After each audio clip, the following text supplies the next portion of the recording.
لیکن یاد رکھیں اللہ کہتا ہے انا ہدیناہ السبیل اما شاکرا و اما کفورا، ہم نے انسان کو راستہ دکھلا دیا، اب انسان شکر گزار بنتا ہے یا ناشکرا بنتا ہے یہ انسان کو اختیار ہے، لہذا آپ جیسا راستہ اختیار کریں گے آپ کے مرنے کے بعد نتیجہ اسی طرح سے آئے گا۔ اگر آپ نے اچھے راستے اختیار کیے ہوں گے تو اللہ تعالیٰ نتیجہ آپ کے حق میں بہتر دے گا، اور اگر آپ نے اچھے راستے اختیار نہیں کیے ہوں گے تو اللہ رب العالمین کے ہاں نتیجہ بہت برا ہوگا۔ ان تمام آیات سے معلوم ہوا کہ کبھی بھی کسی بھی انسان کو زبردستی اپنے دھرم کے اندر نہیں لایا جا سکتا ہے، خاص طور سے اسلام کے اندر کسی کو بھی نہیں لایا جا سکتا ہے۔ میرے بھائی اور دوستو، آئیے زبردستی اسلام میں داخل کرنے کے سلسلے میں چند باتوں پر غور کریں۔ پہلی چیز، اسلام کے اندر یہ بات بالکل مسلم اور متفق علیہ ہے کہ اگر کوئی آدمی بغیر رضا کے، بغیر خوشی کے، بغیر اکراہ کے اگر آدمی دین اسلام کے اندر داخل ہوتا ہے، کسی نے اس کو مجبور نہیں کیا ہے، کسی نے اس کو اس کے سامنے بندوق کو نہیں تانا ہے، اگر وہ خوشی کے ساتھ اسلام کے اندر داخل ہوتا ہے تو اس کا اسلام قابل قبول ہے۔ لیکن اگر جبر و اکراہ کی بنیاد پر کوئی آدمی اسلام کے اندر داخل ہوتا ہے تو اس کا اسلام قابل قبول نہیں ہے۔ اس کے برعکس اگر مسلمان کو بھی کوئی آدمی زبردستی اسلام سے خارج کرنے کی کوشش کرتا ہے، کوئی آدمی کسی مسلمان کو لے گیا کمرے کے اندر، لے کر جانے کے بعد کہا یہاں بت موجود ہے، اس بت کا تم سجدہ کرو، اس کو زبردستی کیا جا رہا ہے، اگر مسلمان اس جگہ سجدہ کر لیتا ہے تو بھی وہ میرے بھائی اور دوستو مسلمان رہے گا۔ اس لیے مسلمان رہے گا کیونکہ اس نے جان بوجھ کر کے اس مورتی کو سجدہ نہیں کیا ہے، اس کا دل اسلام پر مطمئن ہے۔ اسی طرح سے اللہ کے نبی صلی اللہ علیہ وسلم نے کتابیہ عورت سے شادی کرنے کی اجازت دی ہے۔ یہودی اور عیسائی عورتوں سے شادی کرنا شریعت اسلامیہ کے اندر جائز ہے، لیکن یہ تعلیم ہرگز نہیں دی گئی ہے کہ شادی کرنے کے بعد اپنی بیوی کو اپنے دھرم کے اندر لاؤ، اس بات کی اجازت نہیں ہے۔ صرف شادی کی اجازت ہے کہ ایک مسلمان یہودی عورت سے شادی کرے گا، عیسائی عورت سے شادی کرے گا، عورت اپنے دین پر رہے گی، اپنے عقیدے پر رہے گی، اپنے مذہب پہ رہے گی، مسلمان اپنے دین پر رہے گا، اپنے مذہب پہ رہے گا، اپنے عقیدے پہ رہے گا۔ صرف اور صرف شریعت اسلامیہ نے اتنی اجازت دی ہے، اس سے ہمیں اور آپ کو معلوم ہوتا ہے کہ اسلام زبردستی نہیں کرتا، اسلام کسی کو بھی اپنے دھرم کے اندر لانے کی کوشش نہیں کرتا۔ اگر اسلام زبردستی لانے کا حکم دیتا تو اس کتابیہ عورت، اس یہودیہ اور عیسائیہ عورت کو بھی یہ حکم دیتا کہ شادی کرنے کے بعد تم دامن اسلام کے اندر آؤ، لیکن اس بات کا حکم نہیں دیا گیا، بلکہ یہ کہا گیا شادی کرنے کے بعد یہودی عورت اپنی یہودیت پر برقرار رہے گی اور مسلمان اپنے اسلام پر برقرار رہے گا۔ یہ شریعت اسلامیہ کی تعلیم ہے۔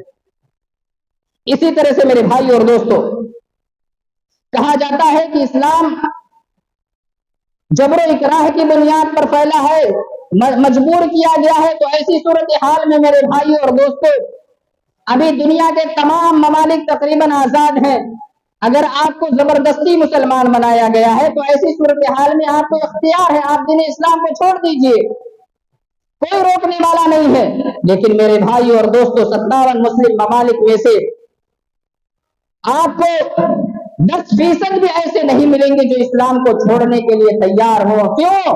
کیونکہ اسلام کے اندر جاذبیت ہے، اسلام کے اندر سکون ہے، اسلام میں آنے کے بعد اسلام کو چھوڑنا انسان کے لیے آسان نہیں ہوتا ہے۔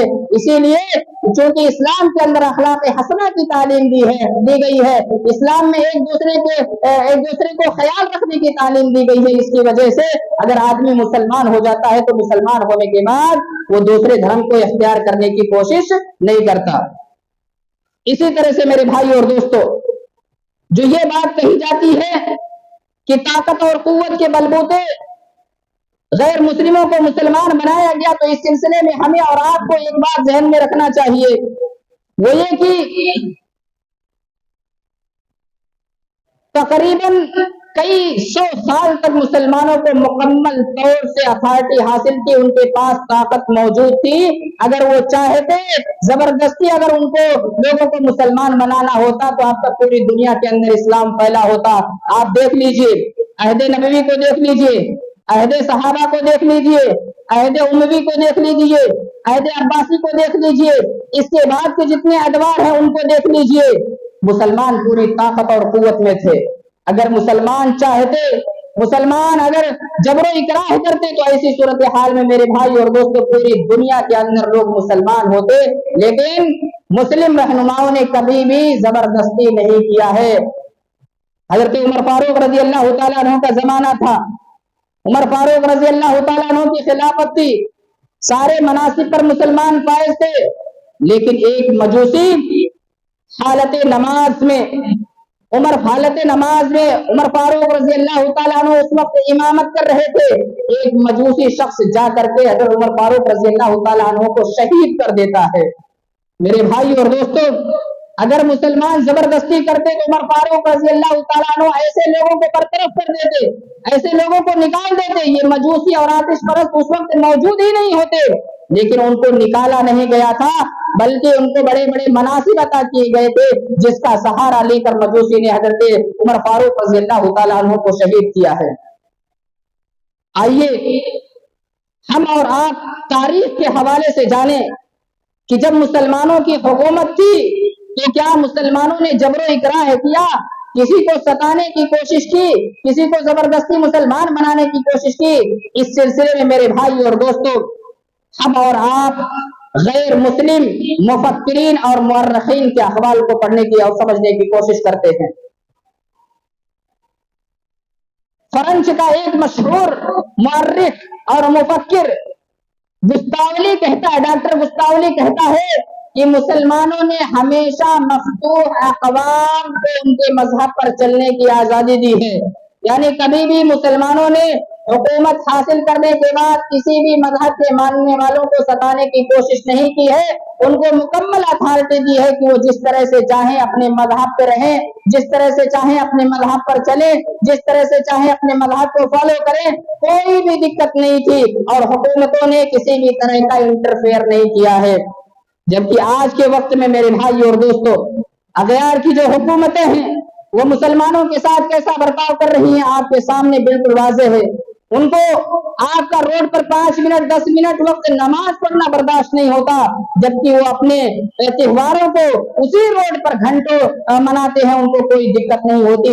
اس طرح کا وہ ظلم مسلمانوں پر کر رہے ہیں، لیکن مسلمانوں کی جب تاریخ ہم پڑھتے ہیں، مسلمانوں کی جب حکومت تھی تو مسلمانوں نے کبھی بھی اس طرح کا معاملہ اور اس طرح کا بھید بھاؤ نہیں کیا ہے۔ اسی طرح سے اس ہندوستان کے سب سے پہلے وزیر اعظم پردھان منتری پنڈت جواہر لال نہرو نے اپنی کتاب ڈسکوری آف انڈیا کے اندر لکھا ہے، صفحہ 402 پر لکھا ہے کہ مغل اور افغان کی جب حکومتیں تھیں تو مغل اور افغان کے لوگوں نے کبھی بھی ایسا نہیں کیا کہ غیر مسلموں کو ان کے مذہب پر عمل کرنے سے روکا ہو، کبھی بھی اس طرح سے نہیں کیا، بلکہ افغان اور مغل حکومتوں نے اپنے حکام کو یہ فرمودات جاری کیے کہ کسی بھی طرح سے کسی بھی مذہب کے ماننے والوں کو کوئی پریشانی نہیں ہونی چاہیے، سب کو اپنے مذہب پر عمل کرنے کی اجازت ہے، سب کو اپنے مذہب کے مطابق چلنے کی اجازت ہے، کسی کو بھی روک ٹوک کی اجازت نہیں ہے۔ آپ کتابوں کا مطالعہ کریں تو آپ کو معلوم ہو جائے گا میرے بھائی اور دوستوں۔ اسی طرح سے فرانسیسی ایک شخص جو سیاح تھا، اس ہندوستان کے اندر آتا ہے، اس ہندوستان کے پوجا پاٹ استھلوں کو دیکھتا ہے، دیکھنے کے بعد وہ یہ کہتا ہے کہ اس ہندوستان کے اندر سینکڑوں سال مسلمانوں نے حکومت کی ہے، لیکن کبھی بھی مسلمانوں نے کسی کے سنستا کو برباد کرنے کی کوشش نہیں کی ہے، کسی کے پوجا کرنے کی جو جگہ ہے ان کو برباد کرنے کی کوشش نہیں کی ہے، اس نے اپنی کتاب کے اندر لکھا ہوا ہے۔ اس کے علاوہ میرے بھائی اور دوستوں، بہت سارے مورخین ایسے ہیں، مفکرین ایسے ہیں جو یہ دعویٰ کرتے ہیں کہ مسلمانوں کی حکومت جب تھی تو مسلمانوں نے کبھی بھی کسی کے ساتھ بھید بھاؤ نہیں کیا ہے. مسلمانوں نے ہمیشہ انصاف کے ساتھ حکومتیں کی ہے. غیاث الدین تغلق جب حکومت اس کے ہاتھ میں آئی تو انہوں نے اپنے حکمرانوں کو یہ حکم دیا تھا کہ کسی کے بھی مذہب میں کسی بھی طرح کا انٹرفیئر کرنے کی اجازت نہیں ہے. لیکن میرے بھائی اور دوستو، آج کی حکومتوں کو اگر آپ دیکھیں تو یقیناً بہت افسوس ہوتا ہے. ایسا لگتا ہے کہ یہ حکومتیں ہمارے لیے حاکم نہیں ہیں بلکہ ہمارے لیے ظالم و جابر ہیں. ہمارے لیے ظالم و جابر ہیں. آپ ان حکومتوں کو چھوڑ دیجئے. بر وقت اس دنیا کے اندر 57 مسلم ممالک ہیں. میرے بھائی اور دوستو، کوئی ایسا ملک آپ بتائیے جہاں غیر مسلموں کو ستایا جاتا ہو، جہاں غیر مسلموں کو مارا جاتا ہو، جہاں غیر مسلموں کو پکڑ کے یہ کہا جاتا ہو کہ تم لا الہ الا اللہ محمد رسول اللہ پڑھو. کوئی ایک ملک دکھا دیجیے آپ کو نہیں ملے گا. جبکہ آپ اغیار کو دیکھیں گے، بہت سارے ممالک ایسے ہیں جو مسلمانوں پر ظلم کر رہے ہیں، مسلمانوں کے بچوں کو مار رہے ہیں، مسلمانوں کے بچوں کو بھوکا اور پیاسا رہنے پر مجبور کر رہے ہیں. بہت سارے ممالک ایسے ہیں. ایسے لوگوں کو اللہ رب العالمین سے ڈرنا چاہیے. یاد رکھیں، جو بھی حکومتیں آج اپنے رعایا کو ستا رہی ہیں، کل قیامت کے دن پرلے کے دن ان کا حساب ہونا ہے. اللہ رب العالمین کے سامنے ان کو حساب دینا ہے. اللہ رب العالمین سے دعا ہے اللہ تعالی ہم تمام مسلمانوں کو اس ہندوستان کے اندر محفوظ رکھ. آمین. إن الحمد لله نحمده ونستعينه ونستغفره ونعوذ بالله من شرور أنفسنا ومن سيئات أعمالنا. من يهده الله فلا مضل له ومن يضلل فلا هادي له. وأشهد أن لا إله إلا الله وحده لا شريك له وأشهد أن محمدا عبده ورسوله. إن الله وملائكته يصلون على النبي يا أيها الذين آمنوا صلوا عليه وسلموا تسليما. اللهم صل على محمد وعلى آل محمد كما صليت على إبراهيم وعلى آل إبراهيم إنك حميد مجيد. اللهم بارك على محمد وعلى آل محمد كما باركت على إبراهيم وعلى آل إبراهيم إنك حميد مجيد. عباد الله رحمكم الله، إن الله يأمر بالعدل والإحسان وإيتاء ذي القربى وينهى عن الفحشاء والمنكر والبغي يعظكم لعلكم تذكرون. اذكروا الله يذكركم وادعوه يستجب لكم ولذكر الله تعالى أعلى جل وأكبر.